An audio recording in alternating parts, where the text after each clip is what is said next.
오늘 본문 말씀을 중심으로 구름과 광야 생활이라는 제목으로 말씀의 은혜를 함께 나누고자 합니다.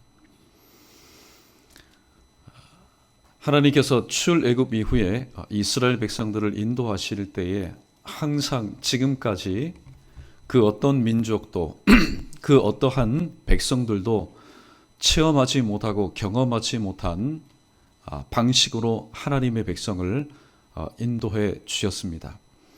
하나님께서는 하나님의 백성을 가나안 땅으로 인도하시기 위해서 출애굽시켜 주셨는데 전지전능하신 하나님이라면 굳이 광야의 그 과정을 거치지 않고도 하나님은 능히 가나안 땅으로 직행할 수 있는 바로 인도하심을 허락하실 수 있습니다. 그럼 굳이 왜 하나님께서 40년 동안의 광야 생활을 걷게 하셨던가? 이 땅에 태어나서 예수 그리스도를 믿고 바로 천국의 삶을 살 수 있다면 죽음도 없고 눈물도 없고 고통도 없고 아픔도 없고 억울함도 없고 수고하고 무거운 짐을 짊어지는 그런 부담감도 없이 예수 그리스도를 믿는 순간 천국의 삶을 살 수 있다면 얼마나 좋겠습니까? 그러나 과연 그러한 삶을 살 수 있다고 가정한들 우리가 하나님의 그 은혜, 우리를 향하신 하나님의 그 사랑 우리가 알 수 있을까요? 절대로 알 수 없습니다. 부모와 자녀의 관계도 마찬가지입니다. 자녀가 무엇인가를 원할 때에 부모가 돈이 있다고 해서 그것을 금방 해줘 버리십시오. 자녀가 금방은 땡큐 베리 마치 하고 그 입이 어떻게 코에 걸릴 겁니다. 그러나 절대로 모릅니다. 우리 부모의 나를 향한 사랑이 무엇인지 절대로 알지 못합니다. 그래서 하나님은 이스라엘 백성들에게 그리고 오늘 21세기판 광야 생활을 살아가고 있는 우리들로 하여금 때로는 광야 가운데서 만날 수 있는 모든 경우의 수를 우리로 하여금 다 감당하게 하십니다. 결국은 무엇일까요? 누구를 기억하라고요? 바로 이 모든 것을 허락하신 그리고 인도하시는 하나님을 기억하라는 메시지입니다. 오늘 세 가지의 말씀의 교훈을 함께 나눠보고자 합니다. 첫 번째, 광야는 하나님만을 바라보아야 살 수 있는 곳이다 라는 교훈을 주고 있습니다. 인간이라는 말이 있는데 헬라에 보면은 인간이 뭐냐? 안드로포스다. 안드로포스. 즉 위를 바라보는 존재. 철학자들이 인간에 대해서 많이 정의를 내립니다. 생각하는 존재다. 인간은 무슨 존재다. 사고하는 존재다. 도구를 다룰 줄 아는 존재다. 그러나 오늘 헬라인들은 알았습니다. 그들은 인격적으로 하나님을 섬기지 않았지만은 인간은 누구냐? 안드로포스다. 위를 바라보며 사는 존재다라고 그렇게 정의를 내린 적이 있습니다. 우리는 이런 질문을 해봅니다. 하나님이 왜 출애굽한 이스라엘 백성들 그렇게 사랑하시고 그렇게 위하는 이스라엘 백성을 왜 광야 생활 아무것도 없는 불모지로 하나님께서는 내보내셨을까? 혹자는 이 광야 생활을 가리켜서 광야 학교에 하나님께서 그들을 입학시켰다라는 그런 표현을 하고 있습니다. 학교는 무슨 유익이 있는 곳입니까? 학교는 배움이 있는 곳입니다. 배움은 뭡니까? 알입니다. 알을 통해서 깨닫는 것입니다. 하나님께서는 광야 생활을 통해서 이스라엘 백성으로 하여금 이 두 가지를 알도록 하셨습니다. 첫 번째 신명기 8장 2절 하반절에 내 마음이 어떠한지 그 명령을 지키는지 지키지 않는지 알려 하심이라. 이거는 하나님께서 알고 싶어 하셨던 겁니다. 무엇입니까? 내가 너희에게 말씀을 주는데 명령을 주는데 과연 너희들이 40년 동안의 삶을 살면서 그 말씀대로 순종하며 사느냐 순종하며 살지 않느냐 이것을 하나님께서 알아보시기 위해서 이스라엘 백성들을 광야로 내보내셨습니다. 두 번째 신명기 8장 3절 하반절에 사람이 떡으로만 사는 것이 아니요 여호와의 입에서 나오는 모든 말씀으로 사는 줄 내가 알게 하려 하심이라. 첫 번째는 말씀 순종의 여부를 하나님께서 확인하시기 위해서, 두 번째는 이스라엘 백성들로 하여금 너희가 이것만큼은 꼭 알아야 되겠다. 너희가 이 광야 생활을 하면서 사는 것은 떡으로 사는 것이 아니라 바로 나의 입으로 나오는 모든 말씀으로 말미암아 사는 것임을 너희가 분명히 알았으면 좋겠다. 바로 이를 위해서 하나님께서 이스라엘 백성들을 광야로 보내셨습니다. 광야 생활에서 가장 중요한 것은 무엇일까요? 오늘 신앙생활하지 않는 사람은 광야 생활에서 가장 중요한 것은 물이겠지, 양식이겠지, 혹은 이 지형을 잘 아는 사람의 도움이겠지라고 말할 수 있습니다. 그러나 광야 생활 가운데서 가장 중요한 것은 바로 하나님의 말씀이라는 사실입니다. 양들이 있습니다. 양들이 길을 잘못 들어서 광야로 갔습니다. 사막으로 갔습니다. 그러나 양에게 소망이 있는 것은 바로 목자가 있기 때문에, 목자의 음성이 있기 때문에 그 양들에게 소망이 있는 것이지, 잠깐 난 그런 오아시스 혹은 풀이 있기 때문에 양떼에게 소망이 있는 것이 아니라는 사실입니다. 사도 바울은 로마서 10장 17절에서 그러므로 믿음은 들음에서 나며 들음은 그리스도의 말씀으로 말미암는다. 하나님만을 바라볼 수 있는 것은 무엇 때문일까요? 하나님이 돈이 많으신 분이시기 때문에, 하나님은 크고 강하신 분이시기 때문에 아닙니다. 하나님을 믿기 때문에 오늘 또 광야 생활이라 할지라도 안드로포스, 바로 위를 바라보아야만 하는 그런 존재인 저와 여러분은 바로 하나님을 바라보게 되는 것입니다. 그래서 히브리서 12장 2절 상반절에 믿음의 주요 또 온전케 하신 이인 예수를 바라보자. 하나님께서 내 기도에 응답을 베풀어 주셨으니까 기분 좋으니까 하나님 바라보는 것 아닙니다. 이 히브리서 12장 2절 말씀은 광야 생활이든지 평지 생활이든지 어떠한 상황이든지 간에 범사에 내게 믿음이 있는 사람, 하나님의 말씀을 통해서 믿음이 있는 사람은 바로 예수 그리스도를 바라보아야 된다라고 말씀하고 있습니다. 하루하루의 삶을 어떻게 보면은 귀찮지만은 하나님께서 오늘 또 내게 어떤 말씀을 주실 것인가, 어떤 음성을 들려주실 것인가, 하루하루마다 한 발자국 한 발자국을 뗄 때마다 기대감을 가지고 사는 것, 어쩌면은 이게 우리의 삶 가운데 복된 일입니다. 하나님께서 만약에 우리에게 일주일치, 한 달치, 1년치의 복을 주시고 양식을 주신다면은 금방은 우리가 배부르겠지요. 금방은 기분이 좋겠지요. 금방은 먹어도 배가 고프지 않겠지요. 그러나 사람이 어느 정도 부족하고 어느 정도 모자라야 누구를 생각합니까? 하나님을 생각하는 겁니다. 말씀을 생각하는 겁니다.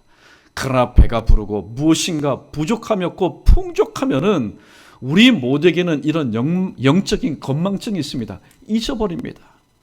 하나님 없이도 일주일 충분히 살 수 있는데, 하나님 없이도 한 달 충분히 살 수 있는데, 하나님 없이도 1년을 충분히 살 수 있는데 굳이 새벽 기도 할 필요가 뭐 있겠느냐, 굳이 하나님 앞에 나와서 예배할 필요가 뭐가 있겠느냐. 이미 어떻게 해요? 한 달치, 1년치, 일주일치가 다 준비되어 있는데. 그래서 어쩌면 하나님은 우리로 하여금 한 발걸음 한 발걸음 하나님 앞에 물어보고, 하나님 어디로 가야 될까요? 이쪽으로 가라. 예. 하나님 제가 한 발걸음은 떼야 될까요? 그래, 떼라. 하나님은 날마다 순간순간마다 하나님과 대화를 통해서 말씀 주시고 그 말씀을 붙잡고 살기를 원하신다라는 사실입니다. 시편 108편 2절에 비파야 수고마 깰지어다 내가 새벽을 깨우리로다. 그래서 시편 46편 5절에 보면은 새벽에 하나님이 도우시겠다라고 얘기합니다. 이 말씀을 보다 정확하게 번역하자면은 새벽에 하나님이 도와주시는데 오늘 누구를 도와주실까요? 첫 번째 대제의 말씀을 기억하신다면은 새벽에 하나님이 하나님을 바라보는 자, 하나님만을 바라보는 자를 도우시리라. 할렐루야. 예. 새벽에 하나님이 그냥 아무나 도와주시는 게 아닙니다. 광야는 하나님만을 바라보아야만이 살 수 있는 곳이기 때문에 새벽에 하나님이 하나님을 바라보는 자를 도와주시겠다라고 말씀하고 있습니다. 그러므로 혹시 여러분 새벽을 깨우는 자, 오늘 이 말씀을 듣고 마음에 감동이 되어서 새벽을 깨울 그런 결단을 하고 있는 분들은 오늘 이 말씀을 꼭 기억하십시오. 맞아. 새벽에 하나님께서 도와주시겠다고 했는데 어떤 자를 도와주시겠느냐? 바로 하나님만을 믿고 바라보는 자를 도와주시겠다. 그러니까 나에게도 소망이 생기지 않겠느냐. 그러므로 남은 생에 광야와 같은 이 세상, 오직 하나님만을 바라보시면서 하나님만을 믿으시면서 하나님만을 의지하면서 살아갈 수 있는 주바라기에 우리 모두 되기를 주님의 이름으로 간절히 축원합니다. 두 번째, 하나님은 하나님의 백성을 독특한 방법으로 인도하신다는 사실을 36절과 38절을 통해서 우리에게 교훈해 주고 있습니다. 함께 읽어보겠습니다. 6절과 37절입니다. 시작. 구름이 성막 위에서 또 오를 때에는 이스라엘 자손이 그 모든 행진하는 길에서 앞으로 나갔고, 구름이 떠오르지 않을 때에는 떠오르는 날까지 나아가지 아니하였으며. 아멘. 요즘에는 얼마나 좋습니까? GPS 장착된 기계들이 참 많습니다. 특별히 자동차를 보면은 내비게이션, 얼마나 좋습니까? 목적지만, 요새는 뭡니까? 도착지 이미 다 알고 있습니다. 목적지만 눌러주십시오. 요새는 그렇게 편한 세상입니다. 그러나 오늘 본문에 지금으로부터 한 3천 거의 한 500여 년 전에 이 구름이라는 것은 그냥 어떻게 보면은 그래 낮에는 시원하고 없으면은 덥고, 그런데 그 구름은 예사 구름이 아니었습니다. 항상 이스라엘 진중 200만 명이 흩어져 있는 그 광활한 모든 지역을 믿고 하나님만을 믿고 오늘도 모세의 진두지휘에 따라서 행동했던 모든 사람들의 그 영역을 낮에는 구름 기둥이 덮어서 그 무더위로 떼약볕으로부터 보호해주는 그런 구름 기둥이 항상 이스라엘 백성과 함께하였습니다. 광야는 두 가지 측면으로 생각해 볼 수 있습니다. 인간적인 방법으로는 생존할 수 있는 가능성이 없는 곳이다. 아무리 노력하고 아무리 땀 흘리고 아무리 수고를 해도 불모지이기 때문입니다. 불모지는 뭡니까? 불모지의 국어적인 사전을 보니까 식물이 자라지 못하는 거칠고 메마른 땅이다 라고 말하고 있습니다. 인간적인 방법으로는 생존할 수 없는 곳이 바로 광야입니다. 그러나 하나님의 방법으로는, 하나님의 독특한 방법으로는 얼마든지 언제든지 어디에서든지 어떻게 해든 간에 생활할 수 있는 곳이 또한 광야입니다. 그렇다면 하나님께서 왜 이스라엘 백성들을 광야 생활로 이끄셨을까요? 여러분들 같으면 여러분들이 애지중지하는 그런 자녀들 오늘 광야 생활로 여러분이 내몰고 싶겠습니까? 만약에 그런 삶이 있다 할지라도 여러 가지 온갖 수단과 방법을 통해서 누구 자식만큼은, 내 자식만큼은 이런 고생하지 않고 어떻게 해요? 좀 편안하게 살 수 있도록 그렇게 여러분이 마음 쓰고 배려하지 않겠습니까? 그런데 하나님은 하나님의 사랑하시고 하나님께서 택하시고 하나님께서 만세전에 예정하신 하나님의 백성을 그렇게 고이 다루지 아니하셨습니다. 광야 생활을 겪게 하셨습니다. 왜냐하면 하나님만을 바라보고 하나님만을 믿고 하나님만을 의지하도록 하기 위해서였습니다. 하나님은 비록 광야 생활을 하고 있지만은 하나님을 바라보고 믿고 의지하는 하나님의 백성을 독특한 방법으로 인도하고 보호해 주셨습니다. 역시 두 가지 측면으로 접근해 볼 수 있습니다. 하나님 입장에서 보면은 이 독특한 방법이 이러한 모습으로 나타납니다. 첫 번째는 낮에는 구름 기둥으로, 밤에는 불 기둥으로. 말씀 시편 121편 5절과 6절 함께 읽습니다. 시작. 여호와는 너를 지키시는 이시라. 여호와께서 내 오른쪽에서 내 그늘이 되시나니 낮의 해가 너를 상하게 하지 아니하며 밤의 달도 너를 해치지 아니하리로다. 아멘. 낮에 무엇이요? 해. 그냥 오늘 가을날에 태풍 이후에 참 따사로운 이 햇빛, 곡식이 무르무르 있겠구나. 그저 풍성한 그런 모습, 너그러운 모습으로 그 바라보는 그런 햇빛이 아닙니다. 이 광야에서 이 해의 그 온도라는 것은 40도, 50도를 육박합니다. 정말로 조그마한 그늘이 없으면 생존할 수 없는 그런 가운데도 하나님께서는 낮에 해로부터 그들을 상하지 않게 하시며 밤의 달, 오늘날 밤의 달을 보면은 참 더도 말고 덜도 말고 저 달만 되었으면 좋겠다. 운치 있지만은 광야 생활에서 달은요, 살을 애위는 듯한 추위를 동반한 그런 것입니다. 그러므로 그 불기둥의 따사로움이 아니면은 역시 생존할 수 없는 곳이었습니다. 그런데 하나님께서는 독특한 방법으로 낮에는 구름 기둥으로 밤에는 불 기둥으로 그의 백성들을 하나님께서 인도하시고 보여주셨습니다. 또 아침에는 만나를 통해서 지금까지 이 땅 가운데 살고 있는 어떠한 사람도 맛보지 못했던 하늘의 양식인 만나를 통해서, 저녁에는 메추라기를 통해서, 역시 출애굽기 16장 12절입니다. 시작. 내가 이스라엘 자손의 원망함을 들었노라. 그들에게 말하여 이르기를 너희가 해질 때에는 고기를 먹고 아침에는 떡으로 배부르리니 내가 여호와 너희의 하나님인 줄 알리라 하라 하시니라. 아멘. 정말로 독특한 방법입니다. 매일마다 그들이 아침에 눈을 떴을 때는 마치 눈이 온 것처럼 광야를 뒤덮은 것이 있었는데 그것이 바로 만나라는 하늘의 양식이었습니다.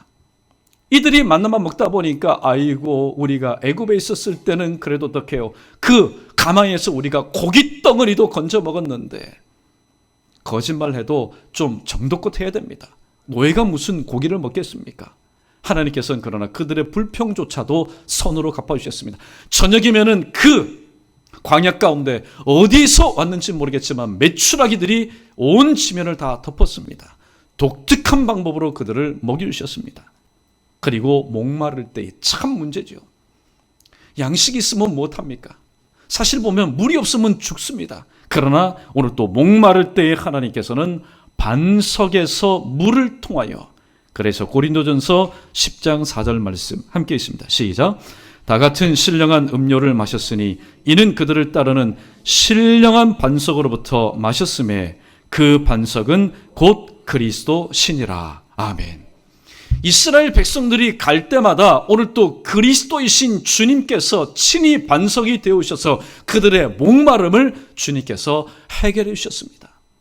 낮에는 구름기둥으로, 밤에는 불기둥으로, 아침에는 만나를 통해서, 저녁에는 메추라기를 통해서, 목마를 때는 반석을 통해서. 여러분, 돈이 있다고 자본이 있다고 이렇게 할 수가 없는 겁니다. 하나님의 독특한 방법을 통해서 하나님의 백성을 인도하시고 먹여주시고 하나님께서는 지켜주셨습니다. 그래서 오늘 본문과 관련된 찬송을 찾아보니까 찬송가 377장이 합당한 찬송입니다. 1절은 제가 부르고 2절, 3절은 우리 함께 찬양합니다. 전능하신 주 하나님, 나는 순례자이니 나는 심히 연약해도 주는 강하옵니다. 하늘 양식 먹여주시옵소서.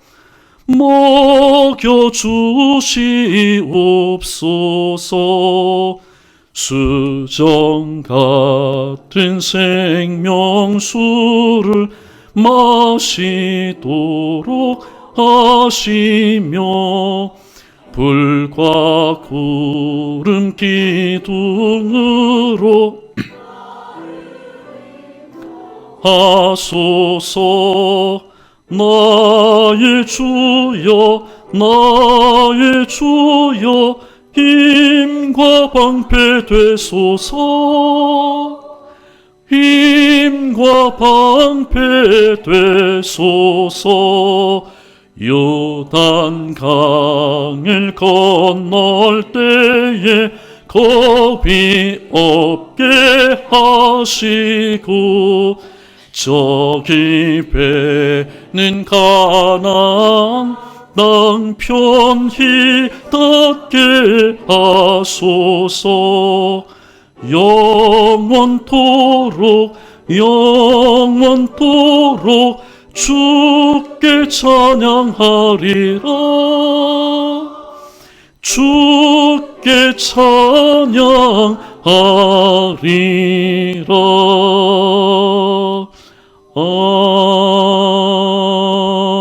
아멘. 할렐루야. 오늘 하나님의 편에서는 그렇게 독특한 방법으로 우리를 인도해 주셨습니다. 그러면은 하나님께서는 독특한 방법을 제시해 주셨는데 우리에게는 이러한 믿음의 반응이 필요합니다. 첫 번째, 우리 입장에서, 이스라엘 백성의 입장에서는 어떻게 해야 되느냐? 첫 번째, 말씀을 듣고 순종함으로. 두 번째는 믿고 바라봄으로. 셋째는 기도하고 기다림으로. 하나님의 독특하신 그 방법을 우리가 수용해야만이 살아갈 수 있는 것이 광야요 21세기판 오늘 이 세상의 모습이라는 사실입니다. 그래서 주님은 요한복음 15장 5절에서 나는 포도나무요 너희는 가지라. 그가 내 안에 내가 그 안에 거하면 사람이 열매를 많이 맺나니 나를 떠나서는 너희가 아무것도 할 수 없음이리라 라고 말씀하고 있습니다. 나를 떠나서는, 말씀을 듣고 순종함이 없이, 믿고 바라봄이 없이, 기도하고 기다림이 없이 나를 떠난 삶을 살다가는 너희가 아무리 도심 생활을 해도, 아무리 문명의 생활을 해도 너희가 할 수 있는 것은 아무것도 없다. 왜요? 할 수 있는 것 지천에 깔려 있습니다. 그러나 주님께서 할 수 있는 것이 아무것도 없다라고 전제하신 것은 하나님의 영광을 나타내는 삶은 최소한 아무것도 할 수 없다라고 말씀하고 있습니다. 하나님의 독특한 방법의 인도하심은 말씀을 듣고 순종함으로, 불평 원망하지 않고 순종함으로, 믿고 바라봄으로, 기도하고 기다림으로 받을 수 있는 하나님의 은혜라는 사실을 다시 한번 기억하시고, 오늘 여러분 돌아가신 삶의 현장에서 그래, 내가 말씀 들었으니까 내가 순종함으로, 내가 말씀을 듣고 내가 믿음이 생겼으니까 믿고 바라봄으로, 그리고 내가 기도하고 기다림으로 하나님의 독특하신 21세기판 이 인도하심을 내가 받아 누리자. 그렇게 결단하며 오늘 이 자리를 떠날 수 있는 우리 모두 되기를 주님의 이름으로 축원합니다. 세 번째입니다. 이게 정말로 중요합니다. 우리 크게 한번 따라해 볼까요? 하나님의 인도하심은 변함없는 사랑에 기인합니다. 이게 정말로 중요한 겁니다. 이게 정말로 중요한 겁니다. 이스라엘 백성들 출애굽했을 때에, 그리고 특별히 홍해를 건널 때에 모세를 위시해서 또 미리암을 위시해서 모든 사람들은 무엇이 되었습니까? 오케스트라를 이루었고 대합창단이 되었습니다. 만약에 그때의 기록이 오늘 또 인정된다면은 기네스북에 아마 오를 겁니다. 200만 명이나 되는 사람이 오늘도 여러 가지 악기를 통하여서 여호와를 찬양하라, 여호와를 찬양하라, 우리를 애굽의 손에서 구원하신 여호와를 찬양하라. 그런데 그들이 광야 들어간 지 3일 만에 작심삼일, 이제는 내가 하나님의 백성으로서 하나님을 찬송하고 하나님께 영광 돌리는 삶을 살아야지. 그러나 작심삼일은 우리나라 사람에게만 적용되는 게 아닙니다. 그거는 시공간을 초월해서 모든 연약한 인간들에게 적용되는 말씀입니다. 불평하고 원망하기 시작합니다. 무엇 때문에요? 출애굽이라는 원대한 위대한 하나님의 구원과는 비교할 수 없는 먹거리 마실거리 때문에 하나님을 불평하고 하나님께 원망을 합니다. 오늘 만약에 저와 여러분이 구원받을 수 없는, 회복될 수 없는, 소생 불가능한 어떤 사람을 여러분이 만약에 도와주었습니다. 처음에는 여러분에게 와서 머리를 조아리겠지요. 이마가 땅이 되도록 여러분에게 감사를 표시하겠지요. 그런데 한 2, 3일 뒤에 어찌된 영문인지 자기 자신과 관련된 불편한 일로 인해서 내게 찾아와서, 우리에게 찾아와서 왜 그때 나를 풀어주었습니까? 왜 그때 나를 소생시켜 주셨습니까? 그대로 내버려뒀으면은 내가 이러한 일을 당하지 않을 텐데, 만약에 그렇게 하신다면은, 여러분에게 컴플레인을 한다면은 우리는 어떻게 할까요? 저런, 그 다음에 여러분이 상상하십시오. 아마 괘씸한 것이 마음 가운데서 부글부글 끓어올 겁니다. 그러나 하나님은 그렇게 하지 않았습니다. 그들이 불평 원망해도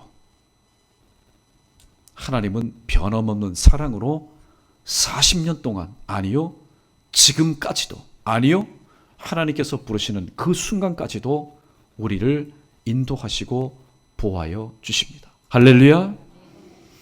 인간의 사랑은 뜨겁고 열정적이긴 하지만은 조건부의 사랑, 상황에 따르는 사랑이 될 수밖에 없습니다. 우리 인간의 사랑은 상황에 따라서 굉장하게 민감하게 변질되고 변화될 수밖에 없는 사랑입니다. 그러나 하나님의 사랑은 그렇지 않습니다. 나를 향한 하나님의 사랑, 우리를 향한 하나님의 사랑, 이 죄악된 이 세상을 향한 하나님의 사랑은 40년 광야 생활에서 보여주신 것처럼 변함없는 사랑이었습니다. 그래서 오늘도 십자가를 지시기 위해서, 오늘도 주님의 제자들과 함께 모이셨을 때 예수님은 제자 사랑하는 마음을, 그 속마음을 이렇게 토로하셨습니다. 요한복음 13장 1절에 6월절 전에 예수께서 자기가 세상을 떠나 아버지께로 돌아가실 때가 이른 줄 아시고 세상에 있는 자기 사람을 사랑하시되 어떻게 해요? 끝까지 사랑하셨다. 끝까지 사랑하셨다는 것은 변함없이 사랑하셨다는 겁니다. 만약에 다른 사람은 차지하고라도 예수님의 12제자를 한번 보십시오. 이 베드로 큰 소리 치지 않았으면 되는데, 나는 오게까지 가겠습니다. 주님 죽는 데까지 가겠습니다. 예수님은 이미 공수표 남발하는 것을 다 아셨습니다. 그리고 재정을 맡길 때도 가룟 유다가 자기 자신을 팔 것도 예수님은 이미 어떻게 해요? 다 아셨습니다. 그럼에도 불구하고 예수님은 변함없는 사랑으로, 끝까지 행하시는 사랑으로 그들을 품어주셨습니다. 말씀을 정리하도록 하겠습니다. 광야는 하나님만을 바라보아야 살 수 있는 곳입니다. 그러나 어느덧 우리는 도심 생활에 길들여져 있고 익숙해져 살다 보니까 내가 급하기 직전에는 하나님을 찾지 않습니다. 내 집은 만민의 기도하는 집이라고 이렇게 장소가 엄연히 마련되어 있어도 이전에 나와서 기도하지 않습니다. 왜냐하면 도심 생활이 주는 편리함이 나로 하여금 하나님을 바라보는 눈을 감게 하고 하나님의 말씀을 듣는 귀를 하여금 닫게 하고 하나님으로 하여금 내 마음에 들어와서 오늘도 거하실 수 있는 그런 영접하는 마음을 갖지 못하게 하기 때문입니다.